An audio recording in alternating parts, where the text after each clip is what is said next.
ನನಗೆ ಕೋಪ ಎಲ್ಲ ಭಯಂಕರ ಆಯಿತಾ. ಕೋಪ ಬರೋದು, ನಾನು ನನ್ನ ಹಸ್ಬೆಂಡ್ ಒಟ್ಟಿಗೆ ಜಗಳ ಮಾಡೋದು, ಅದೇ ಇದರಲ್ಲಿ ಎಲ್ಲಿಗಾರು ಹೋಗ್ತೇನೆ. ನನಗೆ ಬದುಕಲಿಕ್ಕೆ ಇಷ್ಟ ಇಲ್ಲ, ನಾನು ರೈಲ್ವೆ ಅಡಿಯಲ್ಲಿ ಆದರೂ ಹೋಗಿ ಸಾಯ್ತೇನೆ.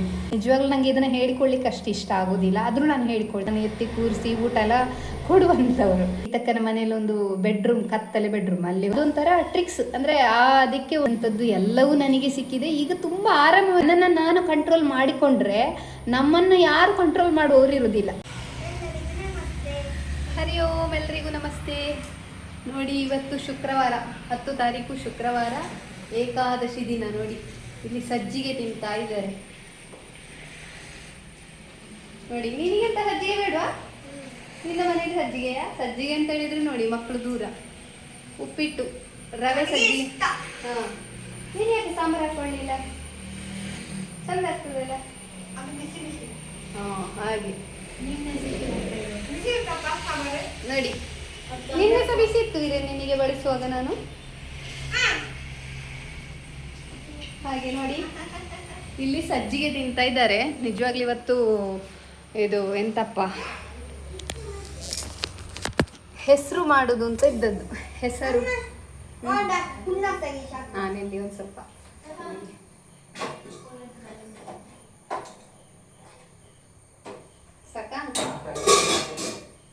ಸಾಂಬಾರು ಹಾಕಿ ಸಜ್ಜಿಗೆ ತಿನ್ನೋದು. ಅಂದರೆ ಸಜ್ಜಿಗೆ ನಾನು ಮಾಡುವಂಥ ಸಪ್ಪೆ ಸಜ್ಜಿಗೆ ಮಾಡೋದು. ಈರುಳ್ಳಿ ಏನು ಹಾಕುವುದಿಲ್ಲ. ಹಾಗೆ ಸಪ್ಪೆ ಅಂದರೆ ಸಕ್ಕರೆ ಆಗಲಿ ಏನು ಹಾಕುವುದಿಲ್ಲ. ಬೆಲ್ಲ ಹಾಕಿದ್ದೇನೆ ಸಣ್ಣ ತುಂಡು, ಆದರೂ ಕೂಡ ಅದು ಸಪ್ಪೆ ಆಗಿರ್ತದೆ. ಅದಕ್ಕೆ ಏನು ಹಾಕದ ಕಾರಣ ಅದಕ್ಕೆ ಎಂತ ಒಂದು ಬೀನ್ಸ್, ಕ್ಯಾರೆಟ್, ಆಮೇಲೆ ಈರುಳ್ಳಿ ಎಲ್ಲ ಹಾಕಿದರೆ ಚೆನ್ನಾಗಿರ್ತದೆ. ಟೊಮೆಟೊ ಮಾತ್ರ ಹಾಕಿದಲ್ಲ. ಹಾಗೆ ಸಜ್ಜಿಗೆ ಮಾಡಿದರೆ ಮಕ್ಕಳೆಲ್ಲ ತಿನ್ನೋದು ಕಡಿಮೆ. ಬೇರೆ ಎಲ್ಲ ತಿಂಡಿ ಆದರೆ ಭಾರಿ ಹುಷಾರಿದ್ದಾರೆ ಮಕ್ಕಳು ಕೂಡ. ನೋಡಿ, ಅಲ್ಲಿ ಕೂತ್ಕೊಂಡಿದ್ದಾರೆ. ಈಗ ಪೂಜೆ ಎಲ್ಲ ಆಗಿ ತಿಂಡಿ ಎಲ್ಲ ತಿಂತಾ ಇರುವಂಥದ್ದು. ಮತ್ತೆಂತ ಅಂತ ಹೇಳಿದರೆ, ಇವತ್ತು ಏಕಾದಶಿ. ಏಕಾದಶಿ ಅಂದರೆ ನಮ್ಮ ಮನೇಲಿ ಅನ್ನ ಇಡೋ ಕ್ರಮ ಇಲ್ಲ, ಅಕ್ಕಿದು ಮಾಡುವಂಥ ಕ್ರಮ ಇಲ್ಲ. ಏಕಾದಶಿಯಲ್ಲಿ ನಿಜವಾಗ್ಲೂ ಉಪವಾಸ ಮಾಡಬೇಕು. ಆದರೂ ಕೂಡ ಎಲ್ಲರೂ ಬಿಡಿ, ನಮಗೆ ಕೂಡ ಫಸ್ಟ್ ನನಗೆ ಕೂಡ, ನಾನು ಈಗ ನಿರ್ಜಲ ಉಪವಾಸ ಮಾಡ್ತಾ ಇದ್ದೇನೆ ಅಂದರೆ 1-2 ವರ್ಷ ಆಯ್ತಷ್ಟೇ. 2 ವರ್ಷದ ಮುಂಚೆ ನಾನು ಏಕಾದಶಿಯನ್ನು ಹೇಗೆ ಮಾಡೋದಪ್ಪ, ನಾನು ಕೂಡ ಒಂದು ಡೌಟಲ್ಲಿದ್ದೆ, ಹೇಗೆ ಮಾಡೋದಪ್ಪ. ಒಂದೊಂದು ಸಲ ನಾನು ಇದು ಬರೀ ಬಾಳೆಹಣ್ಣು, ಮಧ್ಯಾಹ್ನ ಸ್ವಲ್ಪ ನೀರೆಲ್ಲ ಕುಡಿದು ಹೀಗೆಲ್ಲ ಮಾಡುವಾಗ ಸಂಜೆ ಆಗುವಾಗ ಜೋರು ತಲೆನೋವು ಬರ್ತಾ ಆಯಿತಾ. ಹಾಗೆ ಎಲ್ರಿಗೂ ಸಹಜ. ಹೇಗೆಪ್ಪ ಇಡೀ ದಿನ ಉಪವಾಸ ಆಗಿರೋದು, ಹೇಗೆ ಉಪವಾಸ ಆಗಿರ್ಬೋದು ಅಂತ ಹೇಳೋದ್ರ ಬಗ್ಗೆ ಯಾರಿಗೆ ಐಡಿಯಾ ಇರೋದಿಲ್ಲ, ಮತ್ತು ಧೈರ್ಯ ಇರೋದಿಲ್ಲ, ನಂಬಿಕೆ ಇರೋದಿಲ್ಲ. ಉಪವಾಸ ಇರ್ಬೋದು, ಅಥವಾ ಉಪವಾಸ ಇರಲಿಕ್ಕೆ ಯಾವ ರೀತಿ ನಾವು, ಅಂದರೆ ಮೊದಲಿನ ದಿನ ಯಾವ ರೀತಿ ಇರಬೇಕು, ಯಾವ ರೀತಿ ಆಹಾರ ತಗೊಳ್ಬೇಕು ಅಂತ ಹೇಳೋದು ಯಾರಿಗೆ ಗೊತ್ತಿರೋದಿಲ್ಲ. ನನಗೆ 2 ವರ್ಷ ಆದ ಕಾರಣ ನನಗೀಗ ಅದರ ಬಗ್ಗೆ ಸ್ವಲ್ಪ ಅರ್ಥ ಆಗಿದೆ. ಮಾಡಿಕೊಂಡ್ರೆ ಸುಲಭ ಆಗ್ತದೆ ಉಪವಾಸ. ಈಗಂತೂ ಮಳೆಗಾಲ, ಈಗ ಉಪವಾಸ ನಿಲ್ಲಲಿಕ್ಕೆ ಕಷ್ಟವೇ ಇಲ್ಲ. ತುಂಬ ಜನ ನನ್ನನ್ನು ಕೇಳಿದ್ದೀರಾ, ಹೇಗೆ ಉಪವಾಸ ಇರೋದು, ಉಪವಾಸ ಇರ್ಲಿಕ್ಕೆ ಆಗ್ತದಾ? ನನ್ನಿಂದ ಆಗ್ಲಿಕ್ಕಿಲ್ಲಪ್ಪ, ನಾನು ಒಂದು ದಿನ ತಿನ್ನದಿದ್ರೆ ವೀಕ್ನೆಸ್ಸಲ್ಲಿ ಸತ್ತೋದೇನೋ, ಹಾಗೆ ಹೀಗೆ ಅಂತ ತುಂಬ ಜನ ನನ್ನಲ್ಲಿ ಹೇಳಿದ್ದೀರಾ. ನಿಜವಾಗ್ಲೂ ಇದು ಕೂಡ ನನ್ನಲ್ಲಿ ಕೂಡ ಇತ್ತು. ಮೊದಲು ನನ್ನಲ್ಲಿ ಕೂಡ ಆ ಥರ ಎಲ್ಲ ಮನಸ್ಸಲ್ಲಿತ್ತು. ನಾನು ಸಹ ಉಪವಾಸ ಮಾಡಲಿಕ್ಕೆ ಹಿಂಜರಿತಾ ಇದ್ದೆ. ಅದೇ ಈ ಏಕಾದಶಿ ದಿನ ಸ್ವಲ್ಪ ಸಜ್ಜಿಗೆ ತಿನ್ನೋದು, ಅಥವಾ ಬಾಳೆಹಣ್ಣು, ಅಥವಾ ಏನಾರು ಹಣ್ಣು ಹಂಪಲುಗಳನ್ನು ತಿನ್ನೋದು, ಈ ಥರ ಎಲ್ಲ ಮಾಡ್ತಾಯಿದ್ದೆ. ನಿರ್ಜಲ ಏಕಾದಶಿ ಮಾಡಬೇಕು ಅಂತ ಹೇಳುವ ಆಸೆ ಇತ್ತು. ನಾವು ಏನು ಹಂಬಲಿಸ್ತೇವೆ ಅದು ನಮಗೆ ಸಿಗ್ತದೆ. ಹಂಬಲಿಸಬೇಕು, ಫಸ್ಟ್ ಹಂಬಲಿಸಬೇಕು. ಅದು ಮಾಡಬೇಕಿತ್ತು, ಅದು ನಾನು ಮಾಡಬೇಕು ಅಂತ ಹೇಳೋದನ್ನು ಹಂಬಲಿಸಬೇಕು. ಆಗ ನನಗೆ ನಿಜವಾಗ್ಲೂ ಯಾವುದೇ ಒಂದು ವಸ್ತು ಆದರೂ ಈ ಪ್ರಪಂಚದಲ್ಲಿ ನಮಗೆ ಸಿಗ್ತದೆ. ನಾನು ಇವತ್ತಿನವರೆಗೆ ಇದು ಅನುಭವಿಸಿದ್ದನ್ನು ನಾನು ಹೇಳ್ತಾ ಇರುವಂಥದ್ದು. ಹಾಗೆ ಉಪವಾಸ ಮಾಡಿದರೆ ತುಂಬ ಒಳ್ಳೆಯದು. ಈ ಏಕಾದಶಿ ಉಪವಾಸ ಅಂತೂ ಈ ಅಂದರೆ ಎಲ್ಲ ಈ ಸಂಕಷ್ಟಿ ಆಗಿರ್ಬೋದು, ಸೋಮವಾರ ಉಪವಾಸ ಮಾಡೋದಾಗಿರ್ಬೋದು, ಹೀಗೆ ವರಮಹಾಲಕ್ಷ್ಮಿ ವ್ರತ ಹಿಡಿಯೋದಾಗಿರ್ಬೋದು, ಅದಕ್ಕೆಲ್ಲ ರಾಜ ಅಂತ ಹೇಳೋದೇ ಈ ಏಕಾದಶಿ ಉಪವಾಸ. ಏಕಾದಶಿ ಉಪವಾಸ ಪ್ರತಿಯೊಬ್ಬರು ಮಾಡಬೇಕಾದ್ದು, ಪ್ರತಿಯೊಬ್ಬರು ಮಾಡಿ ಅಂತಲೇ ಹೇಳೋದು ನಾನು. ನನಗೆ ಗೊತ್ತಿದ್ದಷ್ಟು ಜನರನ್ನು ಏಕಾದಶಿ ಉಪವಾಸ ಮಾಡಿ ಗ್ಯಾಸ್ಟ್ರಿಕ್ ಬರೋದಿಲ್ಲ, ಯಾವುದೇ ರೋಗ ಕಡಿಮೆ ಆಗ್ತದೆ ಅಂತ ಹೇಳೋದು ನಾನು. ಆದಷ್ಟು ಜನ ತಗೊಳ್ತಾರೆ, ಒಬ್ಬೊಬ್ಬರಿಗೆ ತಗೊಳ್ಳಿಕ್ಕೆ ಆಗೋದಿಲ್ಲ. ನಾನು ನಿರ್ಜಲ ಏಕಾದಶಿ ಹಿಡಿಲಿಕ್ಕೆ ಏನಾದದ್ದು, ಯಾವ ಕಾರಣದಿಂದ ನಾನು ನಿರ್ಜಲ ಏಕಾದಶಿ ಹಿಡಿಬೋದು, ನಾನು ಊಟ ಮಾಡದೆಯೂ ಒಂದು ದಿನ ಫುಲ್ ಇರ್ಬೋದು ಅಂತ ಹೇಳೋದನ್ನು, ಹೇಗೆ ಅಂತ ಹೇಳೋದನ್ನು ನಿಮ್ಮ ಮುಂದೆ ಹೇಳ್ತೇನೆ ಈಗ, ಆಯಿತಾ. ತುಂಬ ಒಳ್ಳೆಯದುಂಟು, ಹೇಳಲಿಕ್ಕೆ ಅಷ್ಟು ಒಳ್ಳೆಯದಾಗೋದಿಲ್ಲ ಎಲ್ಲರ ಎದುರು. ಆದರೂ ಕೂಡ ನಾನು ನಿಮ್ಮೊಟ್ಟಿಗೆ ಹಂಚಿಕೊಳ್ತೇನೆ ಆಯಿತಾ. ಅಂದರೆ ಯಾಕೆಂದರೆ ನೀನು ಉಪವಾಸ ಮಾಡಿದರೆ ಒಳ್ಳೆಯದು ಅಂತ ಹೇಳಿ ಯಾರೂ ನನ್ನ ಜೊತೆ ಹೇಳಿರಲಿಲ್ಲ. ಆದ ಕಾರಣ ನಾನು ನನ್ನ ಜೊತೆ ಉಪವಾಸ ಮಾಡೋರೊಟ್ಟಿಗೆ ಕೇಳುವಾಗ ಸಹ ಅವರು ಹೇಳ್ತಾಯಿದ್ರು, ಈ ಉಪವಾಸ ಮಾಡೋದಕ್ಕಿಂತ ಉಪವಾಸ ಮಾಡಿ ಸಂಜೆ ಆಗುವಾಗ ತಲೆನೋವು ಬಂದು ನಿದ್ದೆ ಮಲಗಿಸ್ಕೊಳ್ಳೋದಕ್ಕಿಂತ ಏನಾದ್ರು ತಿನ್ನೋದೇ ಒಳ್ಳೆಯದು, ಈ ಥರ ಸಜೆಷನ್ ಕೊಟ್ಟಿದ್ದಾರೆ. ಬಿಟ್ಟರೆ ಫುಲ್ ನಿರ್ಜಲ ಉಪವಾಸ ಮಾಡಿ ಒಳ್ಳೆಯದು ಅಂತ ಹೇಳಿದವರು ಯಾರೂ ಇಲ್ಲ. ಬಟ್ ನಾನು ಕಂಡುಕೊಂಡ ಮಾರ್ಗ, ಹಾಗೆ ಹೇಗೆ ನಾನು ಉಪವಾಸ ಮಾಡ್ಬೋದು ಅಂತ ಹೇಳೋದನ್ನು ಧೈರ್ಯವಾಗಿ ತಗೊಂಡೆ ಅಂತ ಹೇಳೋದನ್ನು ನಿಮ್ಮ ಜೊತೆ ಹಂಚಿಕೊಳ್ತೇನೆ ಆಯಿತಾ. ನಾನು ನಿರ್ಜಲ ಏಕಾದಶಿ ಹಿಡಿಲಿಕ್ಕೆ ಯಾವ ರೀತಿ ನನಗೆ ನಂಬಿಕೆ ಬಂತು, ಅಂದರೆ ಯಾವ ರೀತಿ ನಾನು ಈ ಥರ ಹಿಡಿಬೋದು ಅಂತ ಹೇಳುವ ನಂಬಿಕೆಯಿಂದ ನಾನು ನಿರ್ಜಲ ಏಕಾದಶಿ ಹಿಡಿದೆ ಅಂತ ಹೇಳಿದರೆ, ನಿಜ ಹೇಳಬೇಕಂದ್ರೆ ನಾನು ಮೊದಲು ಏಕಾದಶಿ ಹಿಡಿಯುವ ಮುಂಚೆ ನನಗೆ ಕೋಪ ಎಲ್ಲ ಭಯಂಕರ ಆಯಿತಾ. ಕೋಪ ಬರೋದು, ನಾನು ನನ್ನ ಹಸ್ಬೆಂಡೊಟ್ಟಿಗೆ ಜಗಳ ಮಾಡೋದು ಅಂದರೆ ಯಾವ ರೀತಿ ಅಂದರೆ, ನನ್ನ ಸುತ್ತಮುತ್ತ ಅಂದರೆ ನಾವು ಮನೆಯಲ್ಲಿ ಅವರು ಸುತ್ತಮುತ್ತ ಇರುವವರಿಗೆ ಗೊತ್ತುಂಟು ನಾನು ಯಾವ ರೀತಿ ಕೋಪ ಅಂತ. ಯಾಕಂದರೆ ಕೋಪ ಅಂದರೆ ಸುಮ್ಮನೆ ಮಾಡೋದಲ್ಲ, ಏನಾದರೂ ಒಂದು ಕೆಲಸ ಆಗಬೇಕಂದ್ರೆ ನನ್ನ ಹಸ್ಬೆಂಡಲ್ಲಿ ಹೇಳಿರ್ತೇನೆ. ಎಲ್ಲ ಗಂಡಸರು ಅದೇ ರೀತಿ ಇರ್ತಾರೆ, ಬಟ್ ನಾನು ಸ್ವಲ್ಪ ಹಠವಾದಿ. ನನಗೆ ಆ ಕೆಲಸ ಆಗಲೇಬೇಕು ಅಂತ ಹೇಳೋದು ನಾನೊಂದು ಅದು ನಾನು ಏನಾದರೂ ಮಾಡಿ ಆ ದಿನ ಇಡೀ ಊಟ ಮಾಡೋದೆಯಾ, ಅಥವಾ ನಾನು ಕೋಪದಲ್ಲಿ ಅಥವಾ ನಾನು ಹೋಗ್ತೇನೆ ಎಲ್ಲಿಗಾದರೂ ನನ್ನ ಸನ್ಯಾಸಿ ಆಗ್ತೇನೆ ಆ ಥರ ಏನಾದ್ರು ಹೇಳಿ ಸೀದಾ ತುಂಬ ಜನ ನೋಡಿಕೊಂಡಿದ್ರು ನನಗೆ ಆ ಥರ ಮರ್ಯಾದೆ ಆಗೋದು, ಅವರ ಎದುರು ನಮ್ಮ ಮರ್ಯಾದೆ ಹೋಯಿತು ಅಂತ ಹೇಳು ಆ ಥರದ ಪ್ರಶ್ನೆ ಬರೋದಿಲ್ಲ ನನಗೆ. ಸಿಟ್ಟು ಬರುವಾಗ ನಂಗೆ ಗೀತಕ್ಕನ ಮನೆಯಲ್ಲಿ ಇರುವಾಗ ಸಹ ಅವ್ರು ನೋಡಿದ್ದಾರೆ, ನಾವು ಒಂದಿನ ಸಿಟ್ಟಲ್ಲಿ ನಾನು ಹೋಗ್ತೇನೆ, ನೀವು ಯಾವಾಗಲೂ ಕೇಳೋದಿಲ್ಲಲ್ಲ, ನಾನು ಹೇಳಿದ್ದು ಮಾಡೋದಿಲ್ಲಲ್ಲ, ಒಳ್ಳೇದಾಗಬೇಕು ಅಂತ ಹೇಳಿದರೆ ನೀವು ಅದನ್ನು ಮಾಡೋದೇ ಇಲ್ಲಲ್ಲ, ಅದಕ್ಕೋಸ್ಕರ ಬೇಡ, ನಾನು ನನ್ನಷ್ಟಕ್ಕೆ ನನ್ನದೇ ಇದರಲ್ಲಿ ಎಲ್ಲಿಗಾರು ಹೋಗ್ತೇನೆ, ನನಗೆ ಬದುಕಲಿಕ್ಕೆ ಇಷ್ಟ ಇಲ್ಲ, ನಾನು ರೈಲ್ವೆ ಅಡಿಯಲ್ಲಿ ಆದರೂ ಹೋಗಿ ಸಾಯ್ತೇನೆ, ಈ ಥರ ಎಲ್ಲ ಹೇಳಿ ಅಂದರೆ ಒಂದು ಜಗಳ ಮಾಡಿ ಕೂಗಿ ಹಾಗೆಲ್ಲ ಮಾಡೋದುಂಟು. ನಾನು ಒಂದಿನ ಹೊರಟಿದ್ದೇನೆ, ಹಾಗೆಲ್ಲ ಹೊರಟು ಹೋಗಲಿಕ್ಕೆಲ್ಲ ಅಲ್ಲಿರುವಾಗ ಕೂಡ ಆ ಥರ ಮಾಡಿದ್ದೇನೆ. ಗೀತಕ್ಕ ಕೂಡ ನೋಡಿದ್ದಾರೆ, ಅವ್ರಿಗೆ ಕೂಡ ಗೊತ್ತುಂಟು. ನಾನು ಇದನ್ನು ಓಪನ್ ಆಗಿ ಹೇಳಿದ್ದು ಯಾಕೆಂದರೆ ಅಂದರೆ ಏಕಾದಶಿಯ ಮಹತ್ವ ಎಷ್ಟುಂಟು ಅಂತೇಳಿ ಎಲ್ರಿಗೂ ಗೊತ್ತಾಗಲಿ ಅಂತ ಹೇಳೋ ಬಗ್ಗೆ ನಾನು ಹೇಳಿದ್ದು. ಬಿಟ್ಟರೆ ನಿಜವಾಗ್ಲೂ ನನಗೆ ಇದನ್ನು ಹೇಳಿಕೊಳ್ಳಿಕ್ಕೆ ಅಷ್ಟು ಇಷ್ಟ ಆಗೋದಿಲ್ಲ, ಆದರೂ ನಾನು ಹೇಳಿಕೊಳ್ತಾ ಇದ್ದೇನೆ. ಈ ಥರ ಒಂದು ದಿನ ನನಗೆ ಇವರಿಗೆ ಏನೋ ಒಂದು ವಿಷಯಕ್ಕೆ ಜಗಳ ಆಯಿತು. ಇವರು 15 ಅಲ್ಲ 20 ದಿನ ಹೇಳಿದರು, ಒಂದು ಕೆಲಸವನ್ನು ಮಾಡಲೇ ಇಲ್ಲ. ಎಂಥ ಕೆಲಸ ಅಂತ ಹೇಳೋದು ನನಗೆ ಇವಾಗ ಮರ್ತಿದೆ. ಎಲ್ಲ ಕೆಲಸವನ್ನು ಪ್ರತಿಯೊಂದನ್ನು ನಾನು ಆ ಥರನೇ ಅವರಲ್ಲಿ ಮಾಡಿಸಿರುವಂಥದ್ದು. ನಾನು ಜಗಳ ಆಡಿ ಆಗಿರ್ಬೋದು, ಅಥವಾ ಕೂಗಿ ಆಗಿರ್ಬೋದು, ರಂಪ ಮಾಡಿ ಆಗಿರ್ಬೋದು, ಈ ಥರನೇ ಮಾಡಿಸಿರುವಂಥದ್ದು. ನಾನು ಸ್ವಲ್ಪ ಹಠವಾದಿ. ಆ ಒಂದು ಸಲ ನನಗೆ ತುಂಬ ಬೇಜಾರಾಯಿತು. ಬೇಜಾರಾದರೆ ಏನಂದರೆ, ನಂಗೆ ಜಗಳ ಮಾಡಿದರೆ ನಾನು ಏನಾದರೂ ಊಟ ಮಾಡೋದೆಲ್ಲ ಇದ್ದರೆ ಅವ್ರು ಬಂದು ನನಗೆ ಊಟ ಮಾಡು ಅಂತ ಹೇಳುವಂಥದ್ದು ಇತ್ತು ಅವರಿಗೆ. ಆ ಸಲ ಏನಾಯಿತು ಅಂತ ಹೇಳಿದರೆ, ನಾನು ಅವರಲ್ಲಿ ಜಗಳ ಮಾಡಿ ಸುಮ್ಮನೆ ಹೋಗಿ ಬೆಡ್ರೂಮಲ್ಲಿ ಕೂತೆ. ದೂರದಿಂದ ಬಂದು ಊಟ ಮಾಡದೇ ಇರಬೇಡ, ನಾಳೆ ಹೇಳಲಿಕ್ಕಾಗೋದಿಲ್ಲ ಅಂದರೆ ಯಾರಿಲ್ಲ ಅಂತ ಇಷ್ಟು ಥರ ಹೇಳಿದ್ರು ಅಷ್ಟೇ. ಮೊದಲೆಲ್ಲ ಹಾಗೆಲ್ಲ ಊಟ ತಂದು ಬಡಿಸಿ ಕೊಡೋರು, ಊಟ ಮಾಡು ಅಂತೇಳಿ ನನ್ನನ್ನು ಎತ್ತಿ ಕೂರಿಸಿ ಊಟ ಎಲ್ಲ ಕೊಡುವಂಥವ್ರು. ಆಗ ಊಟ ಮಾಡಿ ಹೋಗ್ತಿತ್ತು. ಅವತ್ತು ಆ ಥರ ಮಾಡಲೇ ಇಲ್ಲ ಅವರು. ಯಾಕಪ್ಪ ಈ ಥರ ಮಾಡ್ತಾ ಇದ್ದಾರೆ ಅಂತ ಆ ಥರ ಸಹ ಬೇಜಾರಿತ್ತು. ಬಟ್ ಆ ಕೆಲಸ ಆಗಬೇಕಿದ್ರೆ ನಾನು ಹೋಗಿ ಊಟ ಮಾಡಿದರೆ ಅಥವಾ ನನ್ನ ಕೋಪ ಕಡಿಮೆ ಆದರೆ ಅವರು ಆ ಕೆಲಸ ಮಾಡೋದಿಲ್ಲ ಅಂತ ಗೊತ್ತಿತ್ತು. ಹಾಗೇನು ಮಾಡಿದೆ, ಇಡೀ ದಿನ ನೀರು ಕುಡಿಲಿಲ್ಲ, ಊಟನೂ ಮಾಡಲಿಲ್ಲ. ನಂಗೆ ಸ್ವಲ್ಪ ವೀಕ್ನೆಸ್ ಅಂತ ಆಗ್ತಾ ಇತ್ತು.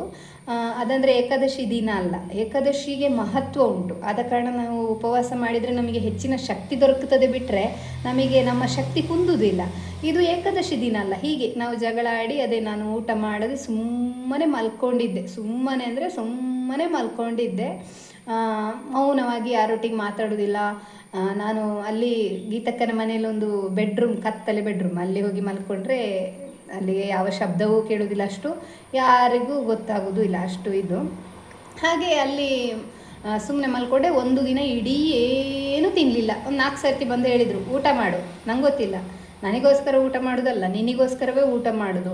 ಯಾರು ಕೇಳಿದರೆ ನಗಡಿಯರು, ಹಾಗೆ ಹೀಗೆ ಅಂತ ಅವರು ಆಗಾಗ ಬಂದು ಹೇಳ್ತಾಯಿದ್ರು, ಊಟ ಮಾಡು ಅಂತ. ನಾನು ಮಾಡಲೇ ಇಲ್ಲ. ಹಾಗೆ ಮಾರನೇ ದಿನ ಬೆಳಿಗ್ಗೆ ಹಾಗೆ ನನಗೆ ಸ್ವಲ್ಪ ತುಂಬ ವೀಕ್ನೆಸ್ ಇತ್ತು. ಎದ್ದು ಕೂತ್ಕೊಂಡೆ, ನೀರು ಕುಡಿಬೇಕು ಅಂತ ಅನಿಸ್ತಾ ಇತ್ತು. ಹಾಗೆ ಎದ್ದು ಕೂತ್ಕೊಂಡೆ. ಆಗ ಇವರು ಕೂಡ ಊಟ ಮಾಡು ಅಂತ ಹೇಳಿ ಆಮೇಲೆ ನೀರೆಲ್ಲ ತಂದು ಕೊಟ್ಟರು. 7 ಹಲ್ಲು ಉಜ್ಜು ಅಂತೆಲ್ಲ ಹೇಳಿದರು. ಆಮೇಲೆ ನನ್ನ ಈ ವೀಕ್ನೆಸ್ಸಿಗೆ ಕೋಪ ಸಹ ಕಡಿಮೆ ಆಗಿತ್ತು. ನಾನು ಮಾಡ್ತೇನೆ, ನನ್ನ ಕೆಲಸ ಮಾಡಿ ನಿಂಗೆ ಕೊಡ್ತೇನೆ, ನೀನೇನು ಕೋಪ ಮಾಡಬೇಡ, ಸಿಟ್ಟು ಮಾಡಬೇಡ ಅಂತೇಳಿ ಅವರು ಹೇಳಿದರು. ಹಾಗೆ ಸಮಾಧಾನ ಆಯಿತು. ಆಮೇಲೆ ನನಗೂ ಕೋಪ ಮರ್ತೋಯ್ತು, ನನಗೂ ವೀಕ್ನೆಸ್ಸಲ್ಲಿ ಕೊಡ್ತಾ ಇರಲಿಲ್ಲ. ನಾನು ಎದ್ದು ಹೋಗಿ ಹಲ್ಲುಜ್ಜಿ ತಿಂಡಿ ಎಲ್ಲ ತಿನ್ನುವಾಗ ಸಹ ನಮಗೆ ಆಲೋಚನೆ ಆಗ್ತಾ ಇರ್ತದಲ್ಲ, ಹೀಗೆ ಆಲೋಚನೆ ಮಾಡಿಕೊಂಡಿರುವಾಗ ನಾನು ಅಂದ್ಕೊಂಡೆ, ಆಗ ಇದು 3 ದಿನದಲ್ಲಿ ಏನೋ ಏಕಾದಶಿ ಬರುವಂಥದ್ದು.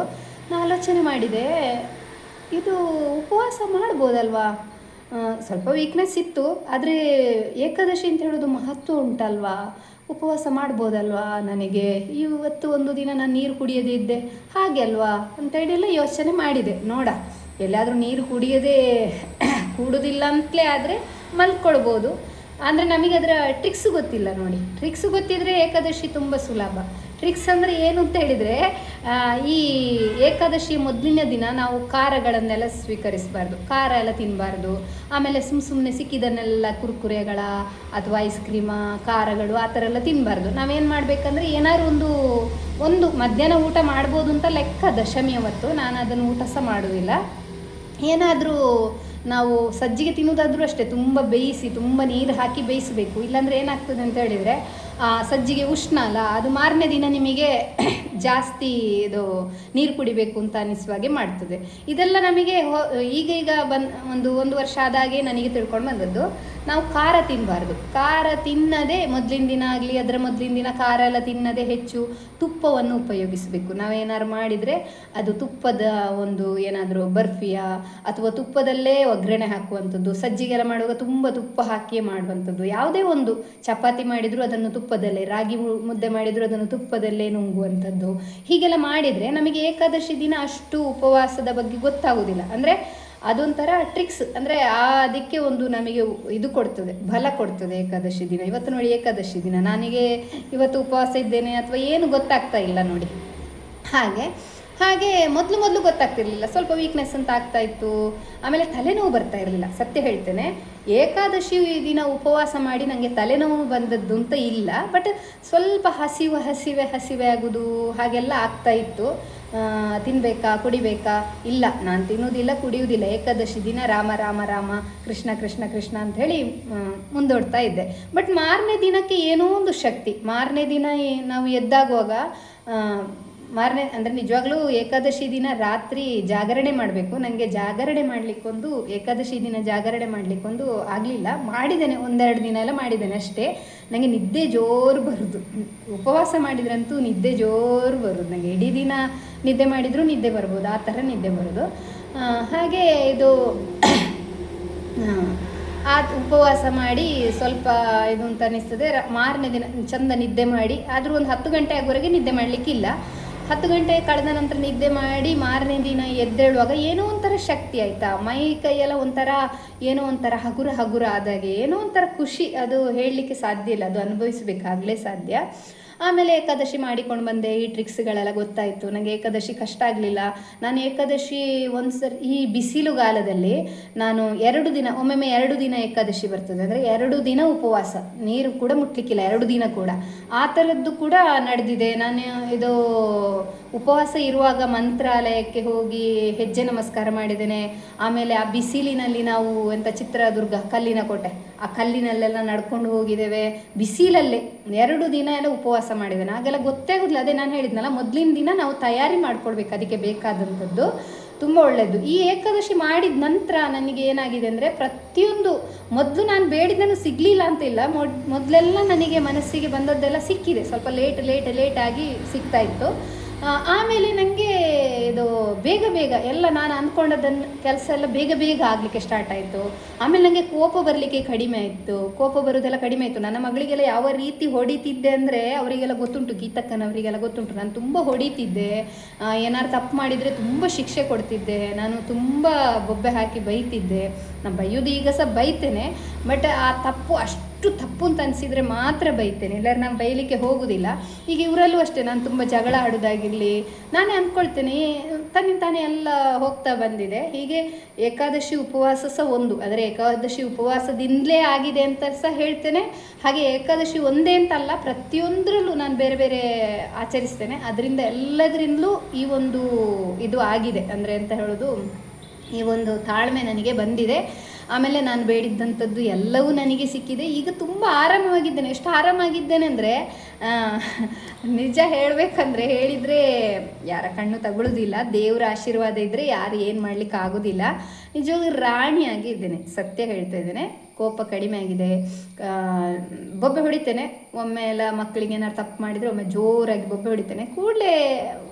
ಕೂಡಲೇ ನಾನೇ ಹೋಗಿ ಮಾತಾಡಿಸಿ ಅವ್ರನ್ನ ಇದು ಮುದ್ದು ಮಾಡ್ತೇನೆ. ಮೊದಲೆಲ್ಲ ನನಗೆ ಮುದ್ದು ಮಾಡಲಿಕ್ಕೆಲ್ಲ ಗೊತ್ತಿರಲಿಲ್ಲ. ಈಗ ನನಗೂ ಒಂದು ಮಕ್ಕಳು ಆಮೇಲೆ ಗಂಡನ ಹತ್ರ ಆ ಥರ ಜಗಳ ಆಡಬಾರ್ದು ಅಂತ ಹೇಳೋದು ಗೊತ್ತಾಗಿದೆ. ಈಗ ಅವರು ಏನಾರು ಹೇಳಿದರೆ 1-2 ಸರ್ತಿ ಏನಾರು ಹೇಳ್ತೇನೆ, ಮತ್ತು ಸುಮ್ಮನೆ ಇದ್ದು ಬಿಡ್ತೇನೆ. ನಾನೇ ಸುಮ್ಮನೆ ಇದ್ದು ಬಿಡ್ತೇನೆ. ಆ ಥರದ ಜಗಳ ಆಗಲಿ, ಕೋಪ ಆಗಲಿ, ಮನಸ್ತಾಪ ಆಗಲಿ, ಆಮೇಲೆ ಒಂಥರ ಮನಸ್ಸಲ್ಲಿ ನೆಮ್ಮದಿ ಇಲ್ಲದಿರೋದು, ಕೂಗಿಕೊಂಡಿರೋದು, ಈ ಥರದ್ದೆಲ್ಲ ದೂರ ಆಗಿದೆ. ನಿಜ ಹೇಳ್ತೇನೆ, ಏಕಾದಶಿ ಉಪವಾಸ ಅಂತೂ ತುಂಬ ತುಂಬ ತುಂಬ ಚೆನ್ನಾಗಿದೆ. ಈ ಮಳೆಗಾಲದಲ್ಲಂತೂ ತುಂಬ ಚೆನ್ನಾಗಿ ಮಾಡ್ಬೋದು ಏಕಾದಶಿ ಉಪವಾಸ. ಟ್ರೈ ಮಾಡಿ ಏಕಾದಶಿ ಉಪವಾಸ ಮಾಡಲಿಕ್ಕೆ. ನಿಮಗೆ ನಿರ್ಜಲ ಏಕಾದಶಿ ಉಪವಾಸ ಮಾಡಲಿಕ್ಕೆ ಆಗದಿದ್ದರೂ ಆ ದಿನ ಒಂದು ಅನ್ನದ ವಸ್ತುವನ್ನು ಬಿಟ್ಟುಬಿಡಿ. ಆಮೇಲೆ ಹೊರಗೆ ತಿನ್ನುವಂಥದ್ದನ್ನೆಲ್ಲ ಬಿಟ್ಟು ಏನಾದರೂ ಹೊರಗೆ ಹೋಗಿ ತಿನ್ನುವವರು ಇದ್ದರೆ ನೀವು ಬಾಳೆಹಣ್ಣು, ಏನಾದ್ರು ಹಣ್ಣಿನ ರಸ, ನಿಮಗಿಷ್ಟ ಆಗುವಂಥ ಹಣ್ಣಿನ ಜ್ಯೂಸ್ಗಳನ್ನು, ಹಾಲು, ಹಣ್ಣು, ಈ ಥರ ಏನಾದ್ರು ತಿಂದು ಬರ್ಫಿಗಳನ್ನು ಅಥವಾ ನೀವೇ ಮನೆಯಲ್ಲಿ ಮಾಡಿದಂತಹ ತುಪ್ಪದ ಬರ್ಫಿಗಳನ್ನು ಏನಾರು ಆ ಥರ ತಿಂದು ನೀವು ನೋಡಿ ಒಂದು 3-4 ಸಲ ಆ ಥರ ಮಾಡಿ. ಆಗ ನಿಮಗೆ ಅನುಭವಕ್ಕೆ ಬರ್ತದೆ, ಓ ಈ ಥರ ಮಾಡ್ಬೋದು ಅಂತ. ಆಮೇಲೆ ಖಾರ ತಿನ್ನೋದನ್ನು ಕಡಿಮೆ ಮಾಡಿ. ಉಪವಾಸ ಮಾಡಲಿಕ್ಕೆ ಮೇಯ್ನ್ ಉದ್ದೇಶವೇ ಖಾರ ತಿನ್ನಬಾರ್ದು. ಖಾರವೇ ನಮ್ಮ ಜೀವನವನ್ನು ಹಾಳು ಮಾಡೋದು. ಖಾರ ಅಂತೂ ತಿನ್ನಲೇಬಾರ್ದು. ಖಾರ ತಿನ್ನದಿದ್ದರೆ ಯಾವ ಉಪವಾಸ ಕೂಡ ಮಾಡ್ಬೋದು. ನಿರ್ಜಲ ಉಪವಾಸ 1 ದಿನ ಅಲ್ಲ 4 ದಿನ ಬೇಕಾದರೂ ಮಾಡ್ಬೋದು. ಖಾರ ತಿನ್ನಬೇಡಿ. ಆಮೇಲೆ ಹೆಚ್ಚಿನ ಆಹಾರ ಅಂದರೆ ಹಸಿ ಆಹಾರ, ಆಮೇಲೆ ನಿಮಗೆ ಶಕ್ತಿ ಕೊಡುವಂತಹ ತುಪ್ಪ, ಆಮೇಲೆ ಒಳ್ಳೊಳ್ಳೆ ಆಹಾರವನ್ನೇ ತಗೊಳ್ಳಿ. ಹಣ್ಣುಗಳನ್ನೆಲ್ಲ ನೀವು 4 ದಿನ ಬೇಕಾದರೂ ನಿರ್ಜಲ ಏಕಾದಶಿ, ಅಂದರೆ ನಿರ್ಜಲ ಏಕಾದಶಿ ಅಂತಲ್ಲ, ನಿರ್ಜಲ ಉಪವಾಸ ಮಾಡ್ಬೋದು. ಏಕಾದಶಿ ಅಂದರೆ ಹೇಗೂ ನಿರ್ಜಲ ಉಪವಾಸ ಮಾಡ್ಬೋದು. 4 ದಿನ ಕೂಡ ನಿರ್ಜಲ ಉಪವಾಸ ಮಾಡ್ಬೋದು. ನಿಜವಾಗ್ಲೂ ಏಕಾದಶಿ ಉಪವಾಸ ತುಂಬ ತುಂಬ ಒಳ್ಳೆಯದು. 12 ವರ್ಷ ಕಳೆದ ನಂತರ ಅಂತೂ ಕಡ್ಡಾಯವಾಗಿ ಮಾಡಿದರೆ ತುಂಬ ಒಳ್ಳೆಯದು. ನನಗೆ ಸಿಗುವಾಗ ಲೇಟ್ ಆಗಿದೆ. ನನಗೆ ಈ ಥರ ಗೊತ್ತಿರಲಿಲ್ಲ. ಯಾಕಂದರೆ ನಮಗೆ ಅಪ್ಪ ಅಮ್ಮ ಹೇಳುವವರಿದ್ದರೆ ನಾವು ಮಾಡ್ಬೋದಿತ್ತ ಏನೋ, ಅಥವಾ ನಮಗೆ ಈಗಲೇ ಸಿಗಬೇಕು ಅಂತ ಬರ್ದಿತ್ತೇನೋ, ಹಾಗೆ ಸಿಕ್ಕಿದೆ. ತುಂಬ ಖುಷಿ ಆಗ್ತದೆ. ದೇವರಿಗೆ ನಿಜವಾಗ್ಲೂ ಕೋಟಿ ನಮನ ಹೇಳಬೇಕು. ನಮ್ಮ ಜ್ಞಾನ ಇಲ್ಲದೆ ನಮ್ಮ ಜ್ಞಾನವನ್ನು ನಮ್ಮನ್ನು ನಾವು ಅಂದರೆ ಕಂಟ್ರೋಲ್ ಮಾಡಲಿಕ್ಕಾಗದೆ ನಮ್ಮ ಜ್ಞಾನ ಮುಚ್ಚಿ ಹೋಗಿರ್ತದೆ. ಯಾಕಂದರೆ ನಮ್ಮನ್ನು ನಾವು ಕಂಟ್ರೋಲ್ ಮಾಡ್ಕೊಳ್ಬೇಕು. ನಮ್ಮ ನಾಲಿಗೆ ಆಗಿರ್ಬೋದು, ನಮ್ಮ ಕಣ್ಣಾಗಿರ್ಬೋದು, ನಮ್ಮ ಎಲ್ಲ ಜ್ಞಾನೇಂದ್ರಿಯಗಳನ್ನಾಗಿರ್ಬೋದು, ನಮ್ಮ ದೇಹವನ್ನಾಗಿರ್ಬೋದು, ಅಥವಾ ನಮ್ಮ ಹಸಿವನ್ನಾಗಿರ್ಬೋದು. ಅದೇ ನನ್ನನ್ನು ನಾನು ಕಂಟ್ರೋಲ್ ಮಾಡಿಕೊಳ್ಳಿಕ್ಕೆ ಫಸ್ಟ್ ಗೊತ್ತಿರಬೇಕು. ನನ್ನನ್ನು ನಾನು ಕಂಟ್ರೋಲ್ ಮಾಡಿಕೊಂಡ್ರೆ ನಮ್ಮನ್ನು ಯಾರು ಕಂಟ್ರೋಲ್ ಮಾಡುವವರು ಇರೋದಿಲ್ಲ. ನನ್ನನ್ನು ನಾನು ಕಂಟ್ರೋಲ್ ಮಾಡಿಕೊಂಡ್ರೆ, ಪುನಃ ಹೇಳ್ತಾ ಇದ್ದೇನೆ, ನನ್ನ ಪ್ರತಿಯೊಂದು ಅಂಗವನ್ನಾಗಿರಲಿ, ನನ್ನನ್ನು ನಾನು, ನನ್ನ ಮನಸ್ಸನ್ನಾಗಿರಲಿ, ಎಲ್ಲವನ್ನೂ ನಾನು ಕಂಟ್ರೋಲ್ ಮಾಡಲಿಕ್ಕೆ ನನಗೆ ಗೊತ್ತಿದ್ದರೆ ನಮಗೆ ಈ ಭೂಮಿಯಲ್ಲಿ ಕಂಟ್ರೋಲ್ ಮಾಡುವವರು ಯಾರು ಇರುವುದಿಲ್ಲ. ಸತ್ಯ ಹೇಳೋದು. ಎಲ್ಲರೂ ಇದನ್ನು ಅರ್ಥ ಮಾಡ್ಕೊಳ್ಳಿ. ಹಾಗೆ ಏಕಾದಶಿ ಉಪವಾಸ ಆಗುವವರು ಆದಷ್ಟು ಎಲ್ಲರೂ ಮಾಡಿ. ಹಾಗೆ ಎಲ್ಲವನ್ನು ಬೇಡದಲ್ಲಿ ನಿಮಗೆ ಇಷ್ಟಾರ್ಥವನ್ನೆಲ್ಲ ಸಿದ್ಧಿ ಮಾಡ್ಕೊಳ್ಳಿ ಅಂತ ನಾನು ಹೇಳ್ತೇನೆ. ಎಲ್ಲವನ್ನು, ಎಲ್ಲ ವಿಷಯದಲ್ಲೂ. ಯಾಕೆಂತ ಹೇಳಿದರೆ ಹಣ ಇದ್ದ ಕೂಡಲೇ ನೆಮ್ಮದಿ ಸಿಗೋದಿಲ್ಲ. ನೀವು ಅಂದ್ಕೊಳ್ಬೋದು ಈಗ ಅವರಿಗೆ ಬಿಲ್ಡಿಂಗ್ ಆಗಿದೆ ಹಾಗೆ ಅವರು ಆ ಥರ ಎಲ್ಲ ಹೇಳೋದು, ಈಗ ಹಾಗೆ ಅಷ್ಟು ಖುಷಿಯಲ್ಲಿರೋದು. ನಿಜವಾಗ್ಲಲ್ಲ. ಬಿಲ್ಡಿಂಗು ಬೇಡ, ಯಾವುದೂ ಬೇಡ. ಖುಷಿಯಾಗಿರಲಿಕ್ಕೆ ನಮ್ಮ ಮನಸ್ಥಿತಿ ಕಾರಣ, ಗೊತ್ತಾಯ್ತಲ್ಲ. ನಮ್ಮ ಮನಸ್ಥಿತಿಯಲ್ಲಿ ನಾನು ಹ್ಯಾಪಿಯಾಗಿದ್ದರೆ ಮಾತ್ರ ಹ್ಯಾಪಿ, ಬಿಟ್ಟರೆ ನಿಮಗೆ ಹೊರಗಡೆ ಎಷ್ಟು ಇದ್ದರೂ ಹ್ಯಾಪಿ ಅಲ್ಲ, ಆಯಿತಾ. ಅದರ ಬಗ್ಗೆ ನಾನು ಇನ್ನೊಮ್ಮೆ ಹೇಳ್ತೇನೆ. ಇದು ಖುಷಿ ಅಂತ ಹೇಳೋದು, ಸಂತೋಷ ಅಂತ ಹೇಳೋದು, ಖುಷಿ ಅಂತ ಹೇಳೋದು ಕ್ಷಣ ಅಷ್ಟೇ, ಕ್ಷಣಿಕ. ಆನಂದ ಅಂತ ಹೇಳೋದು, ಜ್ಞಾನ ಅಂತ ಹೇಳೋದು ಅದು ಯಾವಾಗಲಿರುವಂಥದ್ದು. ಅದರ ಬಗ್ಗೆ ನಾನು ಎಷ್ಟು ತಿಳ್ಕೊಂಡಿದ್ದೇನೆ ಅದನ್ನ ನಾನು ನಿಮಗೆ ಇನ್ನೊಮ್ಮೆ ವಿವರಿಸಿ ಹೇಳ್ತೇನೆ. ಯಾಕೆಂತ ಹೇಳಿದರೆ ಈ ವಿಡಿಯೋ ತುಂಬ ದೊಡ್ಡದಾಗ್ತದೆ. ಇದು ಏಕಾದಶಿ ಬಗ್ಗೆ ನನಗೆ ಗೊತ್ತಿದ್ದಷ್ಟು ನಾನು ಹೇಳಿದ್ದೇನೆ. ಏಕಾದಶಿ ಬಗ್ಗೆ ಹೇಳೋದಾದರೆ ಇಡೀ ದಿನ ಹೇಳಿದರೂ ಮುಗಿಲಿಕ್ಕಿಲ್ಲ, ಅಷ್ಟು ಇದೆ. ಬಟ್ ಏಕಾದಶಿಯನ್ನು ಮಾಡಿ. ಏಕಾದಶಿ ಅಂತ ಹೇಳೋದು ಎಲ್ಲ ಉಪವಾಸಗಳ, ಎಲ್ಲ ವೃತ್ತಗಳ ರಾಜ. ಆ ರಾಜರ ಕಾಲು ಹಿಡ್ಕೊಂಡ್ರೆ ರಾಜರು, ದೇವರು ನಮ್ಮ ಅನುಗ್ರಹ ಇದ್ದರೆ ಯಾರ ಅನುಗ್ರಹ ಬೇಕಾಗಿಲ್ಲ. ಅದೇ ನಾನು ಹೇಳಿದ್ನಲ್ಲ, ಕಂಟ್ರೋಲ್ ನಮ್ಮನ್ನು ಮಾಡ್ಕೊಳ್ಳಿಕ್ಕೆ ನಾವು ತಯಾರಾದರೆ ನಮ್ಮನ್ನು ಯಾರು ಕಂಟ್ರೋಲ್ ಮಾಡೋದಿಲ್ಲ. ಅಷ್ಟು ಸ್ವಾತಂತ್ರ್ಯ ಹೇಳುವಷ್ಟು ಒಳ್ಳೆಯ ಇದು ಇಲ್ಲಿ ಯಾವುದೂ ಇಲ್ಲ. ನಿಜ ಹೇಳೋದು, ಏನು ಹೇಳಬೇಕು ಅಂತ ಗೊತ್ತಾಗ್ತಾ ಇಲ್ಲ, ಸಾರಿ ಅರ್ಥ ಆಗದಿದ್ದರೆ. ಬಟ್ ನಾನು ಹೇಳಿದ್ದು ಅರ್ಥ ಆದರೆ ಪ್ಲೀಸ್ ಲೈಕ್ ಮಾಡಿ. ಹಾಗೆ ಏನಾದರೂ ನಾನು ಹೇಳಿದ್ರಲ್ಲಿ ತಪ್ಪಿದ್ರೂ ಕೂಡ ಅಥವಾ ನಿಮಗೇನಾದ್ರು ಕೇಳಬೇಕು ಅಂತ ಇದ್ದರೂ ಕೂಡ ಅದರ ಬಗ್ಗೆ ಪ್ರಶ್ನೆ ಹಾಕಿ, ಬೇಜಾರಿಲ್ಲ. ಯಾಕಂದರೆ ನನಗೂ ಅರ್ಥ ಆಗಬೇಕು, ನೀವು ಪ್ರಶ್ನೆ ಹಾಕಿದಷ್ಟು ನನ್ನ ಜ್ಞಾನ ಸಹ ಬೆಳೀತದೆ. ಯಾಕಂದರೆ ಅದಕ್ಕೆ ಉತ್ತರ ನಾನು ಹೇಳಬೇಕಲ್ಲ, ಅದಕ್ಕೋಸ್ಕರ ನಾನು ಅದನ್ನು ಕಂಡುಕೊಳ್ತೇನೆ. ಅದಕ್ಕೋಸ್ಕರ ಯಾವುದೇ ಒಂದು ಹಂಬಲವಿಲ್ಲದೆ ನನ್ನ ಹತ್ರ ಬರಲಿಕ್ಕೆ ಸಾಧ್ಯವೇ ಇಲ್ಲ. ಹಂಬಲಿಸಬೇಕು ನಾವು, ಯಾವುದನ್ನೇ ಒಂದನ್ನು ಹಂಬಲಿಸಬೇಕು. ನನಗಿದು ಬೇಕು, ನನಗಿದು ಬೇಕು, ನಾನು ಇದನ್ನ ಮಾಡಬೇಕಿತ್ತು, ನನಗಿದು ಬರಬೇಕಿತ್ತು, ನನಗಿದು ಬೇಕಿತ್ತು ಅಂತ ಹೇಳೋದನ್ನ ಹಂಬಲಿಸಿದರೆ ಗ್ಯಾರಂಟಿ ನಮ್ಮ ಹತ್ರ ಅದು ಬಂದೇ ಬರ್ತದೆ. ಅದು ಏನಾದರೂ ಸರಿ, 100ಕ್ಕೆ 100 ಸತ್ಯ. ಹಂಬಲಿಸಿದರೆ ನಮಗೆ ಗ್ಯಾರಂಟಿ ಸಿಗ್ತದೆ. ಆದರೆ ಏನು ಹಂಬಲಿಸಿದ್ರು ನಮಗೆ ಸಿಗ್ತದ ಅಂತ ಹೇಳಿದರೆ ನಿಜವಾಗ್ಲೂ ಸಿಗ್ತದೆ. ನಾವು ಒಂದು ಸಲ ಹಂಬಲಿಸಿದರೆ 100 ಪಟ್ಟು ನಮಗೆ ಅದು ಸಿಕ್ಕಲಿಕ್ಕೆ ತಯಾರಾಗ್ತದೆ. ಯಾಕಂದರೆ ಭೂಮಿಯಲ್ಲಿ ಏನೇನೋ ಇದೆ, ಅದೆಲ್ಲ ರೀಚಾಗಿ ನಮಗೆ ಬರಬೇಕಾದ್ರೆ ಸ್ವಲ್ಪ ಟೈಮ್ ಆಗ್ತದಲ್ಲ. ಹಾಗೆ ಹಂಬಲಿಸಿದ್ದು ನಮಗೆ ಸಿಕ್ಕೇ ಸಿಗ್ತದೆ. ಆ ಹಂಬಲ ಹೇಗಿರಬೇಕು ಅಂತ ಹೇಳೋದು ನಿಮಗೆ ಬಿಟ್ಟದ್ದು. ಯಾಕೆಂತ ಹೇಳಿದರೆ ಹಂಬಲಿಸಿದ್ರೆ ಏನು ಬೇಕು ಇದ್ರೂ ಸಿಗ್ತದೆ ಅಂತ ಹೇಳಿ ನೀವು ಬೇಡದ್ದನ್ನು ಹಂಬಲಿಸಿದರೆ ಬೇಡದ್ದೇ ಆಗ್ತದೆ, ಬೇಕಾದ್ದು ಹಂಬಲಿಸಿದರೆ ಬೇಕಾದ್ದೇ ಆಗ್ತದೆ. ಅಂದರೆ ಒಳ್ಳೆಯದನ್ನು ಹಂಬಲಿಸಿದರೆ 100 ಪಟ್ಟು ಒಳ್ಳೆಯದಾಗ್ತದೆ, ಕೆಟ್ಟದನ್ನು ಹಂಬಲಿಸಿದರೆ 100 ಪಟ್ಟು ಕೆಟ್ಟದಾಗ್ತದೆ. ಆಮೇಲೆ ನಾನೇನು ಕೆಟ್ಟದ್ದು ಮಾಡಲಿಲ್ಲಲ್ಲ ಅಂತ ನೀವು ಅಂದ್ಕೋಬೇಡಿ. ಹಂಬಲ ಚೆನ್ನಾಗಿರಲಿ, ನಿಮ್ಮ ಅನಿಸಿಕೆ ಚೆನ್ನಾಗಿರಲಿ, ನಿಮ್ಮ ನಂಬಿಕೆ ಚೆನ್ನಾಗಿರಲಿ, ಗೊತ್ತಾಯ್ತಲ್ಲ. ಎಲ್ಲವನ್ನು ಚೆನ್ನಾಗಿಟ್ಕೊಳ್ಳಿ, ಆಗ 100 ಪಟ್ಟು ನಿಮಗೆ ಚೆನ್ನಾಗಿರ್ತದೆ. ಅದಕ್ಕೆ ಹಂಬಲಿಸಿದರೆ ಏನು ಬೇಕಾದ್ರೂ ಸಿಗ್ತದಲ್ಲ. ಹಾಗಾದರೆ ಅಂದರೆ ನಿಮ್ಮ ಥಿಂಕಿಂಗ್ ಏನಾದ್ರು ಬೇರೆ ಇದ್ದರೆ ಅದನ್ನ ಬಿಟ್ಟುಬಿಡಿ. ಹಂಬಲಿಸೋದು ಒಳ್ಳೆಯದಾಗಿರಲಿ. ಒಳ್ಳೇದು ಹಂಬಲಿಸಿದರೆ 100 ಪಟ್ಟು ಒಳ್ಳೇದು ಸಿಗ್ತದೆ. ಅಷ್ಟೇ ನಾನು ಹೇಳಿದ್ದು. ನಿಮ್ಮ ಹಂಬಲದ ಮೇಲೆ ನಿಮ್ಮ ಜೀವನ ಇರ್ತದೆ ಅಷ್ಟೇ. ಇದನ್ನು ನೀವು ತಿಳ್ಕೊಳ್ಳಿ. ಹಾಗೆ ನಿಮ್ಮ ಜ್ಞಾನವನ್ನು ಹೆಚ್ಚಿಸ್ಕೊಳ್ಳಿ. Thank you. ನನ್ನ ಈ ವಿಡಿಯೋನ ನೋಡಿದ್ದಕ್ಕೆ ಧನ್ಯವಾದಗಳು. ರಾಮ್ ರಾಮ್. ಎಲ್ರಿಗೂ ಒಳ್ಳೆಯದಾಗಲಿ. ರಾಮ್ ರಾಮ್ ರಾಮ್ ರಾಮ್.